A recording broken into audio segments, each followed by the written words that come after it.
अब्दुल कलाम कहते हैं कि एक रात खाने के वक्त मेरी वालिदा ने मेरे वालिद के सामने सालन और जली हुई रोटी रख दी। मैं वालिद के रद्द-ए-अमल का इंतजार करता रहा कि वो इस पर गुस्से का इजहार करेंगे, लेकिन उन्होंने बड़ी खुश दिली के साथ रोटी खा ली। इसी दौरान मेरी वालिदा ने मेरे वालिद से रोटी के जल जाने पर माजरत की, तो मेरे वालिद ने कहा कि कोई बात नहीं, बल्कि मुझे तो ये रोटी खाकर बड़ा मजा आया।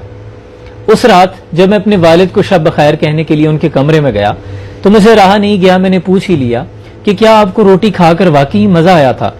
इस पर मेरे वालिद ने बड़ी शफकत से कहा कि बेटा, एक जली हुई रोटी इतना नुकसान नहीं पहुंचाती जितना कि तलख रद्द-ए-अमल और बदजुबानी इंसान के जज्बात को मजरूह करती है। मैं भी कोई मुकम्मल और बेहतरीन इंसान नहीं हूँ।